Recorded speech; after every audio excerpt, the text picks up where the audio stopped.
할렐루야.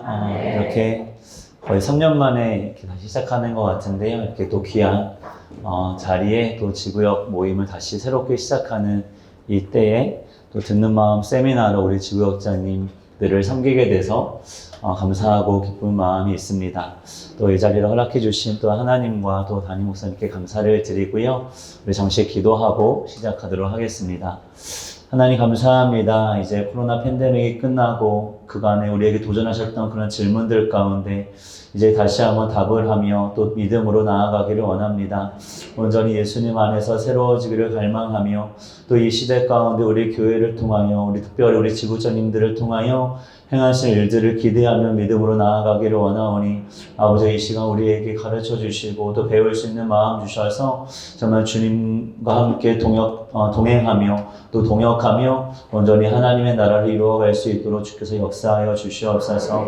이 시간 오직 성령님을 의지합니다. 성령이 우리를 진리이신 예수님께로 인도하여 주시고 또 예수님을 따르게 하여 주시옵시며 온전히 예수를 증언하는 가운데 그 일을 이루어갈 수 있도록 은혜도 하여 주옵소서.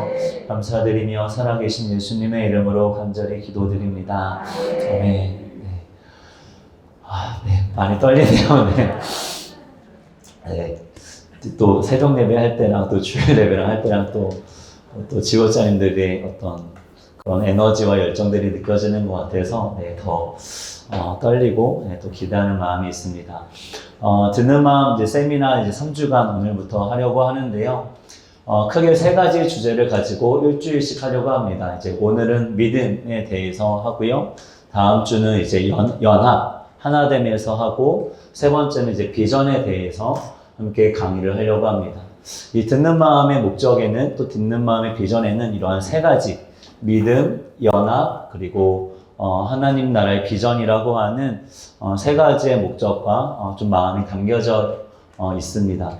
그래서 어떻게 이 듣는 마음을 시작하게 됐고, 왜 듣는 마음인지, 그리고 특별히 또 듣는 마음과 믿음은 또 어떤 연관이 있으며, 또 그러한 관점에서 이 듣는 마음이 어떻게 구성되었는지 한 30분 정도 강의를 하고요. 그 다음에 한 30분 정도 오늘은 각자 조금 묵상하는 연습을 저랑 같이 하도록 하겠습니다. 네, 먼저는 이 듣는 마음 시작입니다. 듣는 마음이 어떻게 시작이 된 것이냐면요.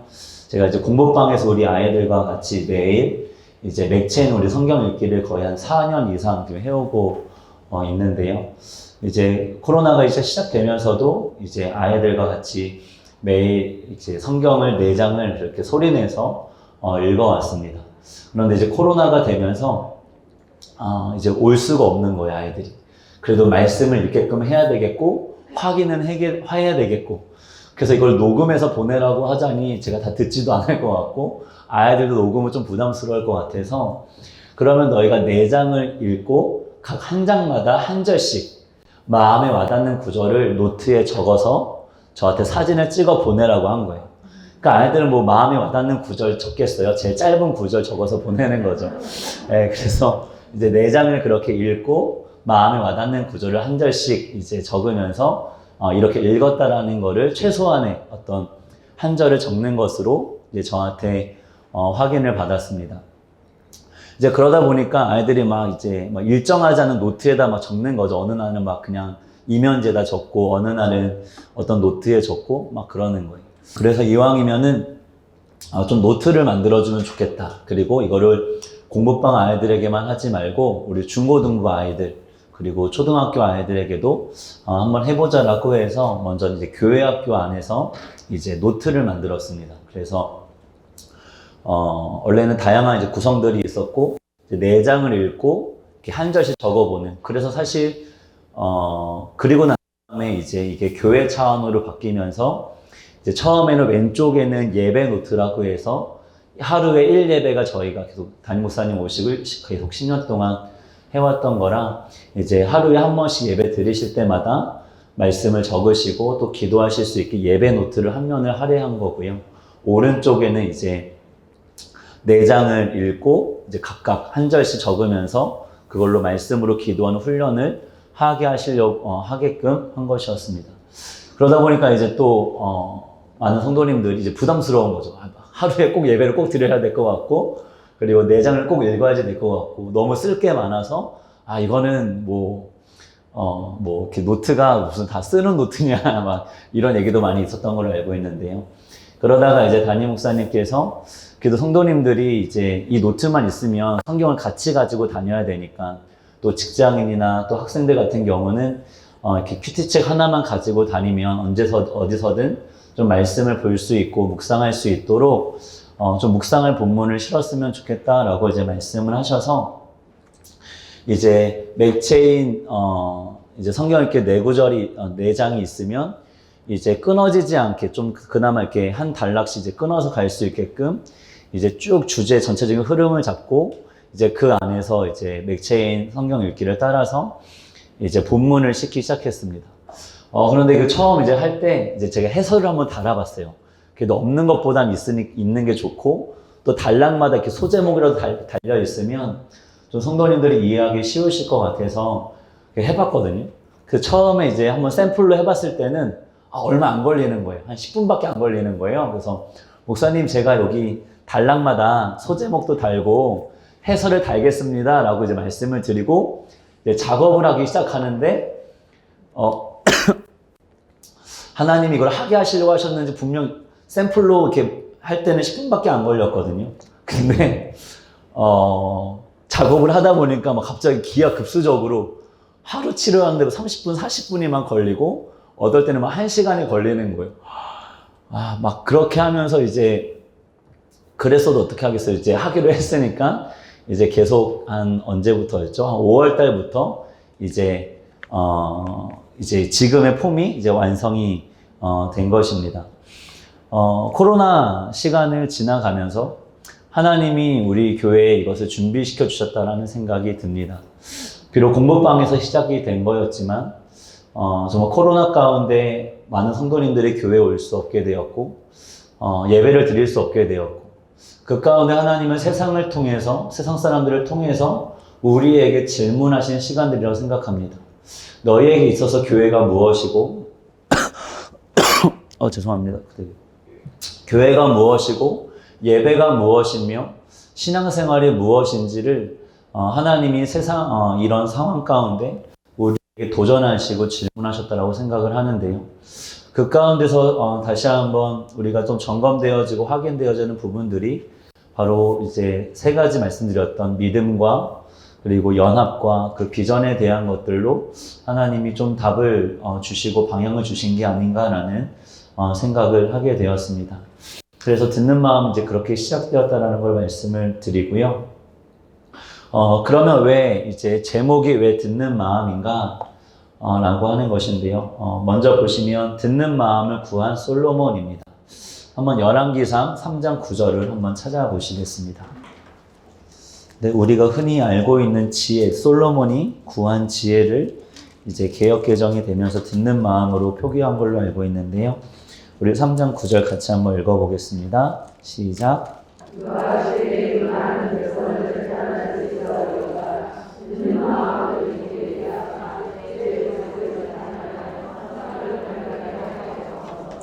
아멘. 네. 바로 솔로몬이 이제 다윗에 이어서 왕이 되었을 때 하나님이 무엇을 줄까라고 물으셨을 때 솔로몬이 듣는 마음을 주옵소서라고 구했습니다.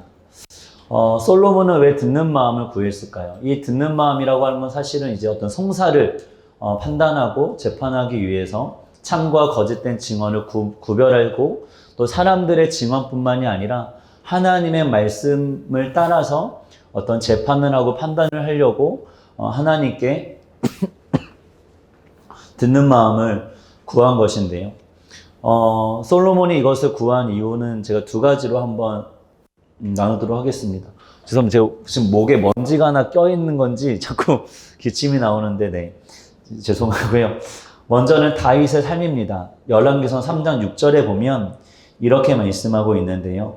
솔로몬이 이르되 주의 종 내 아버지 다윗이 성실과 공의와 정직한 마음으로 주와 함께 주 앞에서 행함으로 주께서 그에게 큰 은혜를 베푸셨고 주께서 또 그를 위하여 이 큰 은혜를 항상 주사 오늘과 같이 그의 자리에 앉을 아들을 그에게 주셨나이다. 아멘. 여기서 주목하기 원하는 건 바로 행함으로입니다. 행함으로. 지금 솔로몬은 아버지인 다윗을 보면서 무엇이 머릿속에 있냐면 아버지가 어떠한 마음으로 주님과 함께 주님 앞에서 행했는지를 솔로몬은 봐왔다는 것입니다. 그러니까 우리가 신앙을 다음 세대에게 전수하는 데 있어서 가장 먼저 보여줄 수 있는 것은 무엇이냐면 바로 부모님들의 신앙생활하는 모습인 것이죠. 과연 어떠한 마음으로 하나님을 섬기고 하나님과 동행하며 하나님의 뜻을 행하는가. 바로 지금 솔로몬은 끊임없이 자신을 다윗의 아들 또는 아버지를 나의 아버지 다윗이라고 표현을 하면서 그 아버지와의 관계를 끊임없이 이야기하는 것 가운데 바로 아버지가 자신에게 그렇게 자신 앞에서 이렇게 행하는 모습을 보여주셨다는 것입니다. 그리고 잠언 4장 4절입니다. 특별히 이 잠언은 내 아들아 라고 하는 말이 반복되는데요. 이 솔로몬이 이제 인생이 노년에 다다랐을 때에 이제 인생을 많이 살고 인생을 돌이켜보고 세상사를 돌이켜봤었을 때 이 아버지의 마음으로 사람들을 훈계하고 이 잠언을 기록한 것을 볼 수 있습니다. 특별히 4장 3절부터 보면 이렇게 말씀합니다. 나도 내 아버지에게 아들이었으며 내 어머니 보기에 아버지가 내게 가르쳐 이르기를 내 말을 내 마음에 두라. 내 명령을 지키라. 그리하면 살리라. 그러니까 이 다윗이 아버지로서 솔로몬에게 어떠한 마음으로 하나님을 섬겼고 하나님을 따르는지를 그 삶을 보여줬을 뿐만이 아니라 또한 그 솔로몬에게 가르쳤다는 것입니다. 무엇을 가르쳤냐면 내 말을 내 마음에 두라. 그리고 내 명령을 지키라. 그리하면 살리라 라고 하면서 말씀을 가르쳤다라고 하는 것이죠. 바로 솔로몬은 그렇게 아버지에게 신앙교육을 받아왔기 때문에 아버지를 이어서 왕이 되었을 때에도 가장 먼저 그에게 구한 것은 듣는 마음이었습니다. 이 다윗과 특별히 이 사울의 차이점은 하나님께 물었느냐 묻지 않았냐거든요. 사울은 묻지 않았으므로 죽었고요. 다윗은 죄를 범하였다 할지라도 다시금 돌이켰고 하나님께 물음으로 말미암아 하나님의 그 언약을 받아내서 그 하나님의 뜻을 이루어가는 것을 볼 수 있습니다. 그러니 하나님께 이 묻는 마음, 하나님의 묻는다는 건 무엇인가요? 듣겠다라는 것이거든요. 그러니까 다윗은 하나님 앞에 늘 물었고 그것을 듣고 행하였습니다. 그렇게 늘 하나님을 향하여 살아갔던 것을 솔로몬은 보았고 또 아버지 다윗에게 배웠기 때문에 솔로몬은 바로 이 듣는 마음을 구했다라는 것입니다.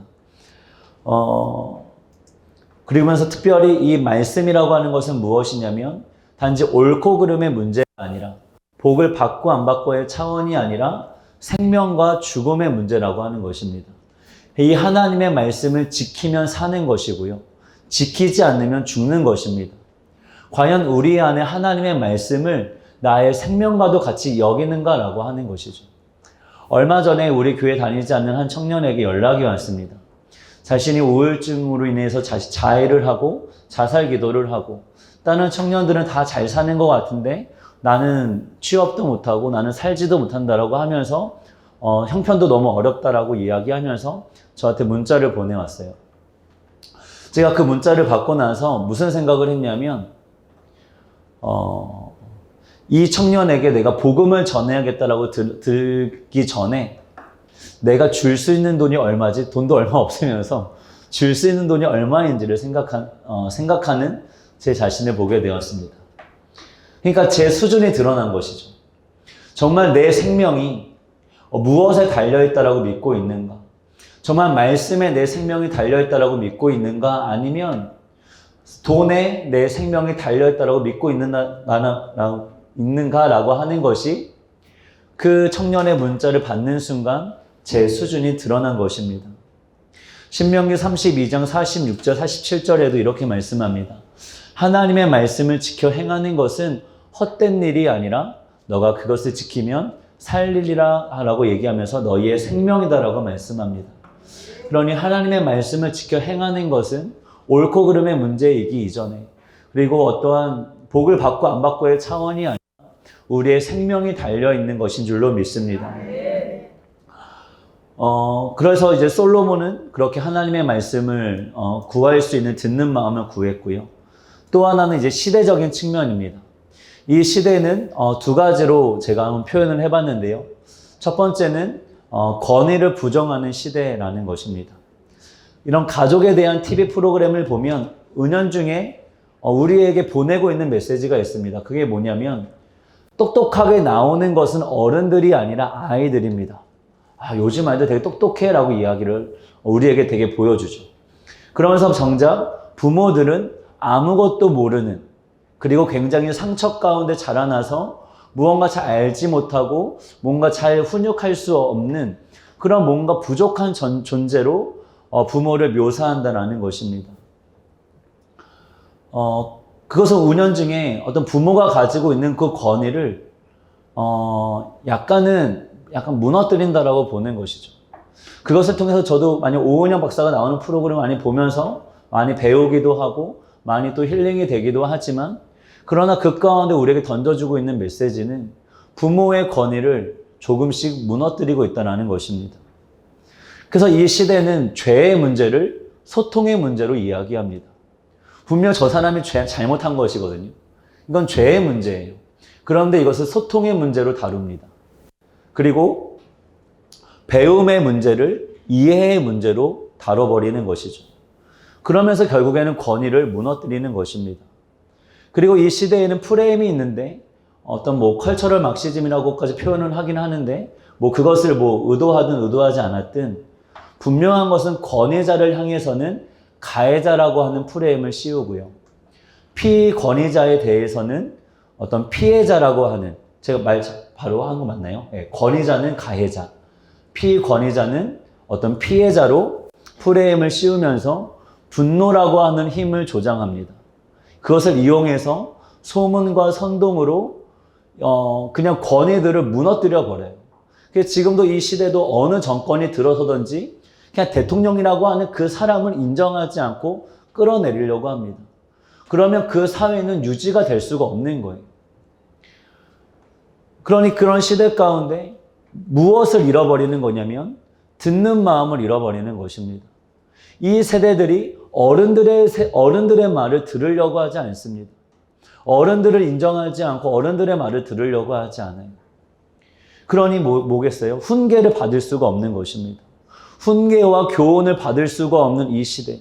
부모와 자녀의 문제, 물론 소통의 문제도 있겠고 이해의 문제도 있겠죠. 그러나 그 전에 부모는 권위자로서 자녀를 가르치고 훈육하고 명령해야지 되는 존재입니다. 자녀는 또 그것을 배우고 순종하고 부모님의 권위를 인정하면서 그 가운데 하나님을 배워가고 신앙을 배워가야 되는 것인데 이 시대는 그것을 다 부정해버렸다는 것입니다. 우리가 말씀을 지켜야 되는 이유 두 가지가 있다고 한다면요. 그것은 복을 얻고 고난을 피하기 위해서가 아니라 하나님을 존중하기 위해서입니다. 그분은 선하시고 지혜와 능력에 있어서 완전하신 분이십니다. 그분은 우리에게 존중받기에 마땅하신 분이십니다.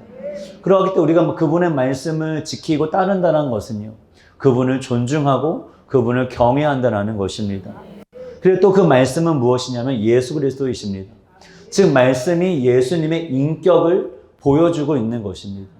그렇기 때문에 우리가 예수님과 같은 하나님의 자녀로서 이제 그와 같은 신분을 얻었을 뿐만이 아니라 그와 같은 자녀의 합당한 삶으로 성장하고 성숙해져 가고 그분을 닮아가려면 말씀을 통하여 그분의 인격을 배워가야 된다는 것이죠. 그래서 우리가 말씀을 지키는 것인데 이 시대는 그 권위를 다 부정해버리고 자기 소견 옳은 대로 행하고 있다라고 하는 것입니다. 이 권위를 부정하는 것은 이제 다음 세대의 측면이라고 한다면 이제 윗세대의 측면은 무엇이냐면 명령하지 않는 시대입니다.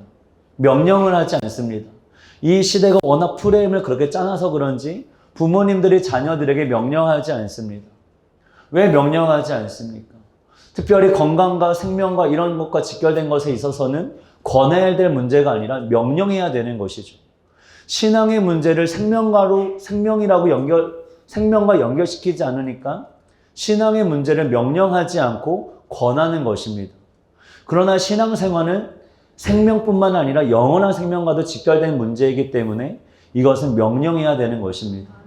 제 와이프가 매일 우리 딸과 이를 닦으라 안 닦으라 닦아라 안 닦으라 이걸 씨름합니다. 왜겠어요? 그건 건강과 직결되어 있고 생명과 직결되어 있으니까 씨름하는 것이죠. 우리가 정말 생명인 것은요, 명령해야 되고요, 끊임없이 하게끔 해야 되는 것입니다. 그런데 명령하지 않아요. 우리 하나님은 권하셔야 되는 분일까요? 명령하셔야 되는 분일까요? 그분을 명령하셔야 되는 분이십니다. 그분의 선함과 지혜와 능력으로 완전하신 그분이 우리에게 권하시면요, 그분은 악하신 분입니다. 제가 만약 여기로 가면 만약에 낭떠러지라고 해서 여기로 가면 떨어져 죽는데 하나님이 저에게 변우야, 너가 떨어지지 않았으면 좋겠는데 더 이상 가지 않았으면 좋겠어. 그러니 나한테 더 이상 글로 가지 말고 일로 오면 안 되겠니? 이렇게 권하시면 될까요? 안 될까요? 제가 일로 가면 명령하셔야죠. 너 일로 와. 너 죽어. 일로 와야 돼. 제가 연기가 안 되는데 갑자기 명령하셔야죠. 그분은 명령하셔야 되는 분이에요. 그분이 명령하시지 않으면 그분은 선하지 않으신 분입니다. 그분을 명령하셔야 되는 분이에요. 그런데 우리가 명령하지 않잖아요. 명령하지 않으면 그만큼 우리의 수준이 낮아지는 것입니다. 저도 자녀를 키우면서 명령할 때와 권할 때는 다릅니다. 권할 때는 제가 꼭 제가 권하는 것을 하지 않아도 되는 뭔가 좀 자유함이 있고요. 제가 자녀에게 명령할 때는요, 나도 했나? 나도 해야겠다. 이런 마음이 드는 것이죠. 근데 명령하지 않는다는 것은 무엇이냐면 그만큼 신앙적으로, 도덕적으로 기준이 낮아지고 있다는 것입니다. 우리 부모님들이 우리 자녀들에게 정말 생명과도 직결된 문제라고 한다면 그것은 명령하시기를 예수의 이름으로 축복합니다. 그러니까 이러한 시대 가운데, 명령하지 않는 시대, 권위를 인정하지 않는 시대 가운데 우리 아이들이 무엇이 달라야지 될까요? 바로 듣는 마음이라고 하는 거예요. 권위를 인정하고 권위를 존중하며 권위가 하는 말씀을 마음에 담아두고 그것을 따를 수 있는, 그렇지 않았을 때에는 훈계를 받고 책망을 받을 수 있는 그 마음이 우리 안에 필요하다는 것입니다. 내가 잘못된 길로 가면 혼나야죠. 그러지 않겠어요? 제가 잘못된 길로 가는데 안 혼나는 게 더 악한 거 아닌가요? 제가 잘못된 길로 가는데도 그것을 내버려 둔다라고 한다면 그 악을 동조하는 것이고 같이 악한 것이지 않을까요? 그렇기 때문에 우리에게 듣는 마음이 필요하다는 것입니다. 그래서 이 듣는 마음을 이제 막 만들고 이제 제목을 달고 했었을 때 이제 비전이 있었습니다. 이때는 이제 담임 목사님이 이제 수요 예배 가운데 히브리서 강해를 하고 계셨을 때 특별히 이제 11장이었습니다. 믿음장이라고 하는. 그래서 믿음이 없이는 우리 함께 막 찬양 수요 예배 때마다 부르면서 했었을 때인데요. 그때 이 말씀을 이 듣는 마음의 약속의 말씀으로 주셨습니다. 히브리서 11장 23절과 26절입니다. 네, 우리 함께 읽겠습니다. 믿음으로 모세가 낳았을 때에 그 부모가 아름다운 아이임을 보고 석 달 동안 숨겨 왕의 명령을 무서워하지 아니하였으며 믿음으로 모세는 장성하여 바로의 공주의 아들이라 칭함받기를 거절하고 도리어 하나님의 백성과 함께 고난받기를 잠시 죄악의 낙을 누리는 것보다 더 좋아하고 그리스도를 위하여 받는 수모를 애굽의 모든 보화보다 더 큰 재물로 여겼으니 이는 상 주심을 바라봄이라. 아멘. 자녀는, 이 말씀의 근거에서 봤을 때 자녀는 자녀의 노력대로 되는 것이 아니고요. 자녀의 능력대로 되는 것도 아니고 자녀의 비전대로 되는 것도 아니고 자녀는 무엇대로 되냐면 부모의 믿음대로 됩니다. 믿음으로 모세가 낳았을 때에 부모가 아름다운 아이임을 보고, 그러니 그 시대 가운데 바로 왕이 모든 2살 미만의 아이들을 다 죽이라고 명령한 그 시대 가운데 부모는 그 시대의 상황 가운데 그 자녀를 바라보지 않았고요. 믿음으로 그 자녀를 바라보았습니다. 그 자녀 가운데 하나님의 섭리가 있음을 바라보았다라는 것이죠. 그러하기 때문에 그의 부모는 모세를 낳았을 때에 믿음으로 하나님의 섭리가 있음을 보았기 때문에 왕의 명령을 무서워하지 않을 수 있었습니다. 즉 우리가 어떠한 어려운 시대와 현실 가운데 살아간다 할지라도 하나님의 뜻으로 하나님의 섭리로 우리가 서로를 바라보고 우리 현실을 바라보고 우리의 교회를 바라본다라고 한다면 우리는 우리가 처한 이 시대의 상황과 환경과 이 세상의 명령을 두려워하지 않게 되는 줄로 믿습니다. 그랬을 때 어떻게 되냐면 이렇게 됩니다. 믿음으로 모세는 장성하여 바로의 공주의 아들이라 칭함받기를 거절하고, 즉 부모가 왕의 명령을 거절하니까요. 부모가 세상의 명령을 거절하니까 자녀는 세상의 정체성을 거절할 수 있는 힘이 생기는 것입니다. 부모가 믿음으로 자녀를 바라보지 못하고 왕의 명령을 따른다라고 했다고 한다면 이 자녀는 세상의 정체성을 가지려고 했겠죠. 그러나 이 부모가 믿음으로 자녀를 바라보았기 때문에, 그래서 왕의 명령을, 세상의 명령을 거절했기 때문에 이 자녀는 세상의 정체성을 거절할 수 있었습니다. 그리고요, 도리어 하나님의 백성과 함께 고난받기를 잠시 죄악의 낙을 누리는 것보다 더 좋아하고 그리스도를 위하여 받는 수모를 애굽의 모든 보화보다 더 큰 재물로 여겼으니 이는 상 주심을 바라봄이라. 즉 하나님의 백성과 함께 고난받는 것과 죄인들과 함께 죄악의 날을 누리는 것보다 뭘 더 좋아했냐면 하나님의 백성과 함께 고난받는 것을 더 좋아했다라고 이야기합니다. 그리고 예수를 위하여 받는 수모를 애굽의 모든 보화보다 더 큰 재물로 여겼다라고 이야기합니다. 그러니 모세에게 있어서의 기쁨과 소유는 무엇이었냐면 하나님의 백성과 함께 고난받는 것이요, 또 그리스도를 위하여 수모를 받는 것이 모세에게 있어서는 기쁨이었고 소유였다라고 하는 것입니다. 결국 그렇게 하나님의 섭리가 모세 가운데 이루어진 것입니다. 진정 우리 안에 이 듣는 마음을 통하여서 이 믿음을 갖게 되기를 예수의 이름으로 축복합니다. 그래서 믿음이란 무엇이냐면 하나님의 관점으로 바라보는 것입니다. 하나님의 마음으로 바라보는 것입니다. 우리가 과거의 경험을 비추어 봐서 바라보는 것이 아니라요. 내가 저 사람에 대한 지식을 가지고 바라보는 것이 아니라요. 내가 이 현실에 근거하여 누군가를 바라보고 내 상황을 바라보는 것이 아니라 하나님의 관점으로, 하나님의 마음으로 우리가 내 자신을 바라보고 서로를 바라보고 우리 교회를 바라보고 이 나라와 열방을 바라보는 것, 바로 그것이 믿음인 줄로 믿습니다. 저에게 있어서는 아주 작년 한 10월 달쯤에 딱 1년 정도 된 것 같은데요. 엄청난 패러다임의 전환이 있었습니다. 그것이 무엇이었냐면 바로 저는 늘 제 마음이 순전한가 순전하지 않은가를 들여다보는 사람이었습니다. 늘 하나님 앞에 어느 정도 의로운 사람이 되려고 굉장히 부단하게 노력해서 제 마음이 순전하지 않으면 아무리 좋아하는 이성이 있어도 고백을 못했어요. 제 마음이 왠지 불순한 것 같아가지고 고백을 못할 만큼 늘 제 마음을 들여다보면서 제 마음의 어떤 움직임과 어떤 죄의 움직임들을 끊임없이 막 들여다보았습니다. 그리고 이 죄를 이겨보려고 가진 애를 썼어요. 나름 이제 학창시절에는 공부라고 하는, 그래서 성적을 나는 한 서울대 정도는 가야지 라고 하는 기준을 가졌다라고 한다면, 또 외모적으로 나는 좀 이 정도는 좀 돼야지 라고 하는 기준을 가졌다라고 한다면, 이제 예수님을 믿고 나니까 어떤 신앙에 있어서 이 정도의 의로움은 돼야지라는 것이었습니다. 그래서 늘 그 마음의 순전함을 늘 들여다보느냐고 늘 죄와 그 마음을 들여다봤었는데요. 그러니까 늘 이 죄를 이기지 못했던 것이죠. 그래서 늘 하나님 앞에 늘 이렇게 있는 그대로 나아가지 못하고 막 저를 다듬고 나아가려고 막 무진장 애를 썼습니다. 그런데 어느 날 누가복음 이 15장 탕자의 비유를 설교를 하려고 본문을 묵상하는데 아버지는 그 관점이 아닌 거예요.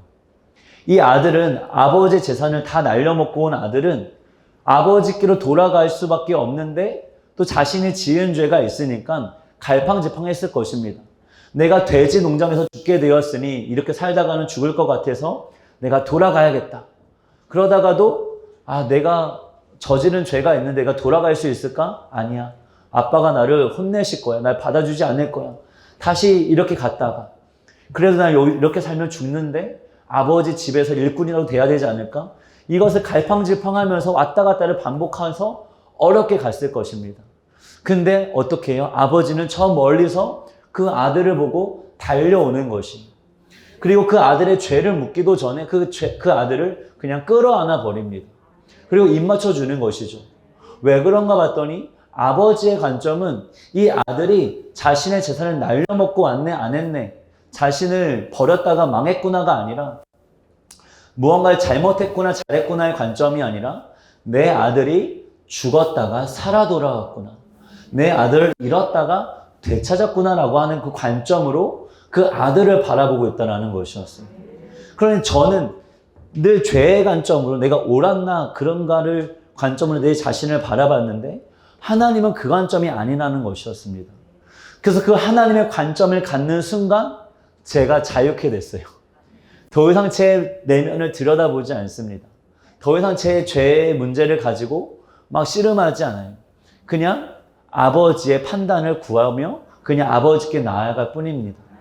그랬을 때 얼마나 자유하게 됐는지요. 성도님들도 늘 잘 아셔서 목사님 달라진 거 아세요? 예, 제가 달라졌어요. 예, 좀 달라졌어요. 근데 이게 어디냐면 바로 이거였어요. 제가 늘 죄의 관점을 들여받아 봤을 때는 제가 선생님들이나 성도님들이나 학생들을 바라볼 때 늘 그 마음을 봤어요. 그래서 늘 그 마음의 움직임을 봤습니다. 이건 이런 마음이고 이건 이런 마음이고 이건 이런 죄와 이런 상처가 뒤엉켜서 이렇게 반응하는구나. 늘 이 판단을 했었어요. 그래서 선생님들이 제 앞에 오기를 무서워했습니다. 왜냐하면 다 드러날 것 같다고. 예, 근데 어쨌든 즉 신앙은 무엇이냐면요. 제가 열심을 행하면 아버지가 복을 주겠지가 아니라 아버지의 관점을 갖는 것입니다. 첫째 아들을 어떻게 합니까? 그 둘째 아들에게는 다 재산을 날려먹었는데 살찐 송아지를 잡아주는데 아버지 집에서 아버지를 늘 섬기고 아버지께 늘 순종했던 자신에게는 염소 새끼 한 마리 잡아주지 않는 거예요. 그랬을 때 아버지가 이야기합니다. 얘야, 네 동생이 죽었다가 살아 돌아왔으니 우리 같이 즐거워하자라고 이야기해서 뭐라고 이야기하냐면 너는 항상 나와 함께 있으니 내 것이 다 네 거야 라고 이야기하는 것이죠. 그는 아버지 집에 살았지만 자녀가 무엇인지 몰랐습니다. 그리고 자신의 정체성과 가치는 고작 염소 새끼였어요. 그런데 아버지에게 있어서 이 첫째 아들은 무엇이었냐면 자신과 함께하기에 그 지위와 자리를 함께하기에 아버지의 모든 것이 그 아들의 것이었습니다.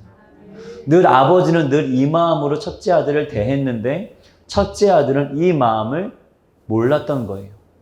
그러니 신앙이 무엇일까요? 늘 아버지 집에 살면서 내가 순종하면 아버지가 나에게 복 주겠지? 아니요. 유대인에게 있어서 아버지와 자녀는요, 그 지위와 영광과 소유에 있어서 동등한 존재를 의미합니다. 그러니 내가 자녀라고 하는 것은 아버지의 지위를 가졌다는 것이고 아버지와 영광과 소유가 동등하다라고 하는 것입니다. 그래서 우리가 그 아버지의 관점을 가질 때 그리고 그 아들이 돌아왔으니 함께 기뻐하자라고 하는 아버지의 마음에 초청을 합니다.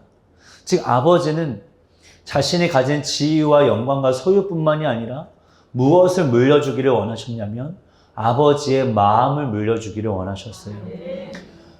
허랑방탕하게 재산을 날려먹고 왔다 할지라도 자녀이기 때문에 기뻐할 수 있는 그 아버지의 마음을 유업으로 물려주기를 원하셨던 것이었습니다. 그래서 신앙이라고 하는 것은 바로 아버지의 관점과 마음을 갖는다라는 것입니다. 시간이 많이 지났는데요. 네. 우리가 지금 코로나를 겪으면서 어떤 변화를 겪었습니다. 그런데 이 변화에 대처하기 위한 세 가지 어떤 원리가 있는데요. 지식의 측면이 있고요. 명철의 측면이 있고 지혜의 측면이 있습니다. 이 지식은 뭐냐면 경험을 의미합니다. 즉 과거를 의미하는 것이죠. 그런데 새로 처음 겪어보는 이 변화를 과거의 지식으로, 과거의 경험으로 대응을 할 수 있을까요? 없을까요? 없어요. 명철은 무엇이냐면 어떤 현재 시점에서 무언가를 적용하고 대처하는 것을 명철이라고 이야기합니다. 그런데 우리가 새로 겪는 이 변화들과 새로운 일들을 과거의 지식에 기반해서 현재의 어떤 적용과 어떤 대처를 하면 대처를 할 수가 없는 것이죠. 그럼 이런 건 어떻게 해야 될까요? 지혜는 미래적인 측면입니다. 그리고 방향성인 것이죠. 그러니까 이것을 가지고 새로 겪는 일이라 할지라도 이 지혜, 즉 미래적인 측면의 이 방향성을 가지고 대처를 하면 어떤 일이 다가온다 할지라도 대처를 할 수 있습니다. 바로 이 미래적인 측면, 이 방향성이 무엇일까요? 바로 아버지의 마음이고 아버지의 관점이라고 하는 것입니다. 그러니 우리 성도님들이 이런 새로운 일을 겪었을 때 과거를 통하여 그 경험을 통하여 교회가 여기까지 왔습니다. 그것을 부정하는 것은 아닙니다. 그러나 이제 새로운 시대에 반응하고 새로운 시대 가운데서도 하나님의 일을 이루어 가려면요. 과거의 그 지식으로 대처를 하려고 해서는 안 됩니다. 과거를 통해 하나님을 경험하고 하나님이 여기까지 이끌어 오신 것을 부정하는 것은 아니지만 그러나 이것을 가지고 새로운 변화들을 대처하려고 하면 분명히 한계가 있습니다. 그러한 일이 있을 때 우리는 어떻게 하냐면 보통 이렇게 이야기합니다. 부정적인 자세를 취합니다. 막연하게 기대를 한다거나 적당히 핑계를 한다거나 어둠에 집착을 하면서 부정적인 이야기를 계속하는 것이죠. 이것은 과거에 머물러 있는 것입니다. 그러나 새로운 변화에 우리가 대처를 하고 거기서도 하나님의 뜻을 이루어 가려면요. 지혜는 무엇이냐면 하나님의 마음과 하나님의 뜻인데 이것은 시간과 공간을 초월하는 것인 줄로 믿습니다. 그러하기 때문에 우리는 끊임없이 하나님의 말씀이 무엇이고 하나님의 뜻이 무엇이고 하나님의 방향성이 어디에 있는지를 구하면서 나아갈 때 우리는 이 시대를 능히 대처해 나갈 수 있는 줄로 믿습니다. 그러나 이 미래를 바라볼 수 있는 힘은 어디서 나오는가? 바로 과거에 우리 성도님들이 우리 지도자님들이 경험하신 그 하나님, 그 살아계신 하나님을 믿기에 우리는 그 하나님의 말씀에 근거하여 다가오는 미래를 미래 가운데서도 예측이 안 되는 상황 가운데서도 그 하나님을 신뢰하며 하나님의 말씀을 따라갈 수 있다라고 하는 것입니다. 그래서 우리가 그 관점을 갖기를 바라고요. 그리고 그래서 믿음은 들음에서 나며 들음은 그리스도의 말씀으로 말미암는다라는 것입니다. 계속 당회장님이 믿음에 대해서 말씀하고 계시죠. 우리의 문제와 우리의 결핍에 매여서 기도를 시작한다 할지라도 거기에 머무는 것이 아니라 정말 그 기도의 자리에서 하늘을 보게 되고 하늘에 계신 예수님을 바라보게 되며 그 예수님과 함께 하늘에서 이 땅을 바라보며 하나님의 뜻이 무엇인지를 깨닫고 그것을 선포하고 믿음으로 나아갈 때 믿음은 그대로 되는 것이다. 소망은 그대로 되지 않을 수 있지만 그러나 믿음은 그대로 되는 것이다 라고 말씀하셨습니다. 그러니 우리의 현실이 어떠한 것이 무엇이 중요한가요? 우리의 과거가 어떻게 살아온 것이 무엇이 중요한가요? 중요한 것은 오늘도 우리가 기도의 자리에서 예수님을 바라보고 그 예수님과 함께 이 땅과 이 교회와 우리 서로를 바라보며 그 하나님의 뜻으로 하나님의 섭리의 관점을 가지고 우리가 서로를 바라볼 때에 우리 안에 믿음의 역사가 이루어져 가는 줄로 믿습니다. 그러하기 우리가 이 듣는 마음을 통하여서 믿음을 갖게 되기를 예수의 이름으로 축원합니다.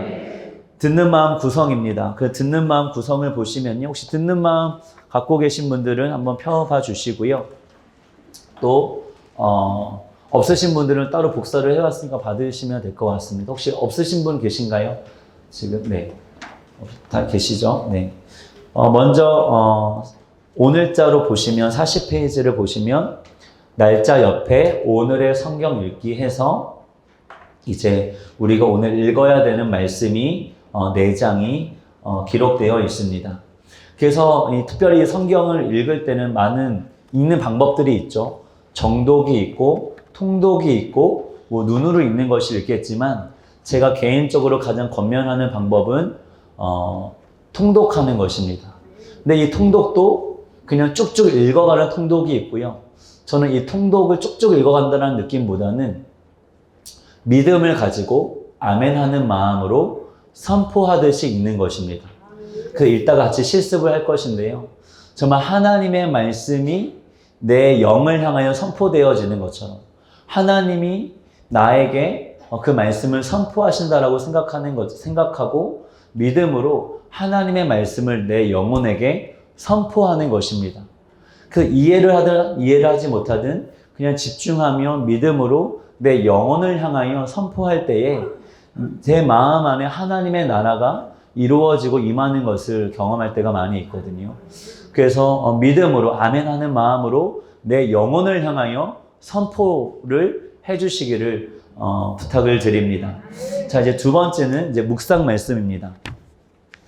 이제 왼쪽에 보시면 이제 묵상 말씀이 이제 읽고요. 그래서 아마 오늘의 성경을 읽어가지 않으시면 이 묵상 말씀이 만약에 열왕기상 오늘 22장이면 거기서 이제 본문이 정해진 것이기 때문에 말씀을 이제 읽기를 쭉 읽어가지 않으면 이 본문이 뚝뚝 끊어지는 경우가 되게 많을 것입니다. 그래서 최소한 이해를 하시려면 만약 오늘 열왕기상이 묵상 말씀이면 열왕기상 22장 정도는 계속 한 장씩은 읽어내 주셔야지 묵상하시는데도 아마 큰 어려움이 없을 거고요. 그래서 이제 소 제목들을 달아놨고 이제 밑에 묵상 도움을 달아놨는데요. 좀 이렇게 이야기가 그래도 하나의 이제 좀 이야기가 마무리돼야 돼서 좀 글 내용이 많을 때도 있는데 좀 양해를 부탁을 드리고요. 이제 오른쪽에 보면 이제 말씀 노트라고 있습니다. 그래서 이 아래에 질문을 가지고 이 왼쪽에 말씀을 묵상해 주시면 되는데요. 자, 첫 번째는 이것입니다. 하나님이 말씀하시고자 하는 것이 무엇인지. 즉, 이것은, 이 본문이 말하고자 하는 내용이 무엇인가. 그러니까 이 내용을 먼저 이해하시면 됩니다. 네. 과연 하나님이 이 본문을 통해서 무슨 말씀을 하려고 하시는 건가? 라는 그 질문을 가지고 읽으시면서요. 이 본문의 내용을 이해하면서 이 본문이 말하고자 하는 바가 무엇인지를 한번 생각해 보시면 되는 것이고요. 그리고 이제 두 번째로는 그러면 이 말씀을 왜 하셨을까? 여기가 어려운 지점입니다. 다른 큐티책에 없는 부분이 바로 2번 질문입니다. 이 말씀을 왜 하셨을까? 이게 너무 어려운 질문인데요. 이것은 바로 이제 이것을 통해서 하나님의 마음을 묵상하고 하나님이 무엇을 중요하게 여기시는지, 하나님이 어디에 가치를 두고 있고 어떠한 생각으로 어떠한 마음으로 이 말씀을 하셨는지 한번 생각해 보시는 것입니다. 그러니 우리가 그럴 때 있잖아요. 우리가 서로 대화를 한다고 했었을 때 누군가의 이야기를 듣죠. 저 사람이 무슨 말 하려고 하는 걸까라고 하는 것을 듣습니다. 이제 그것이 1번에 해당하는 질문이고요. 2번은요. 그 사람이 그걸 왜 얘기했을까? 도대체 저 얘기 왜 했지? 가끔 우리 상처 주는 말 받았을 때 그 말이 막 묵상이 되면서 저 사람이 무슨 의도로 이 얘기를 한 걸까? 도대체 나한테 어쩌라고 저 얘기를 한 걸까? 막 묵상할 때가 있잖아요. 바로 그겁니다. 하나님이 이 말씀을 하셨구나라는 것을 파악이 됐으면 이제 2번의 질문을 통해서 그럼 하나님이 왜 이 이야기를 하셨을까? 하나님이 이 말씀을 하신 이유가 무엇일까를 묵상해 보는 것입니다. 그리고 세 번째로는 이제 적용인데요. 이 말씀을 통해서 그럼 내가 할 것이 무엇인가? 내가 순종해야 되는 것, 내가 실천해야 되는 것이 무엇이겠는가라고 하는 것이고요. 네 번째로는 이제 그 말씀으로 기도를 해보시는 것입니다. 그래서 이 묵상을 할 때에는 이제 성경 가지고 하는 건 크게 4가지가 있습니다. 큐티가 있고요. 그 다음에 설교가 있고, 그 다음에 제자 훈련이 있고, 그 다음에 성경 공부가 있습니다. 근데 큐티는 뭐냐면 약간 나에게 주시는 말씀, 그 내가 읽고 내 마음에 와닿으면 좋은 거. 예. 그 뭔가 좀 편해요. 좀 마음이 좀 이렇게 가볍습니다. 그냥 내가 읽고 내 마음에 와닿는 것을 이렇게 한 절 이렇게 묵상하고 또 이렇게 마음에 새기고 이제 순종하거나 하면 되니까요.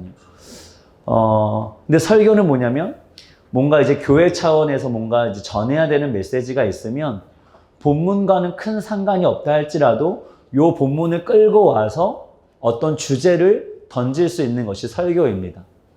그럼 제자 훈련은 뭐냐면 어떤 신앙의 개념들을 배우는 게 제자 훈련이고요. 성경 공부는 뭐냐면 본문이 말하고 있는 바가 뭐냐라고 하는 거예요. 그런데 이 듣는 마음의 이 질문들은요, 성경 공부에다가 플러스 더 어려운 거예요. 그래서 아마 성도님들이 이 질문을 가지고 묵상을 하실 경우에는 많이 어려우실 거예요. 특히 이거를 빨리 해치우려고 하시는 분들. 이거를 나 빨리 이거 해치워야 되는데 진도를 못 나가게 발목을 잡아. 이게 말씀하고자 한 게 이 질문 자체가 뭐라는 건지 내용도 잘 이해가 안 되는 게 되게 많은데 1번부터 걸리는데 2번은 더 어렵고 3번은 더 나아가지 못하는 거죠. 그러면 신앙이라고 하는 것은요, 관계입니다. 예배를 통해 하나님과 관계하는 거고요. 우리가 기도를 통해 하나님과 관계하는 거고요. 말씀을 통해 하나님과 관계를 하는 것입니다. 그렇기 때문에 우리가 하나님과의 관계라는 것을 놓치면 그건 종교가 되고 율법이 되는 것입니다. 우리 성도님들이 율법이나 종교를 행하는 것이 아니라 하나님과 관계를 맺으시기를 예수의 이름으로 축복합니다. 제가 이봉영 목사님과 막 관계를 맺어야 되는데 목사님 뭐 할 얘기 있어요? 빨리 얘기해봐요. 빨리 얘기해봐요. 이거는 뭔가요? 상대를 존중하지 않는 거죠. 상대를 존중하지 않는 것입니다. 이거는 오히려 하나님을 되게 경멸하는 것일 수 있어요. 하나님은 인격적이신 분이시고 그분 앞에서 우리가 하나님 앞에 시간과 마음을 들여서 그분의 말씀을 들어야지 되는 것입니다. 그래서 오늘 이 큐티를 어떻게 해야 되는지는 어떤 그런 건 얘기하지 않았지만 구체적으로는 어쨌든 관계라고 하는 것. 그래서 너무 이것을 해치우려고 하지 마시고요. 그냥 1번까지만 하셔도 좋아요. 다 하지 않으셔도 괜찮으니까 하나님이 무엇을 말씀하려고 하시는 걸까? 바로 거기서 듣는 마음이 생기는 겁니다. 거기서 우리의 자아가 다뤄지는 거예요. 신앙생활을 하는데 우리의 자아가 다뤄지지 않으면 무례하게 됩니다. 그리고 하나님과의 관계도 놓치게 됩니다. 그래서 우리 성도님들이 정말 하나님과의 관계라는 것을 잊지 않으시고 이걸 다 하지 않으셔도 좋으니까 정말 하나님이 무슨 말씀하시려고 하시는 걸까? 이 질문 하나만 가지고 본문을 읽고 또 읽어주셔도 너무나도 귀한 하나님과의 교제의 시간이 될 줄로 믿습니다.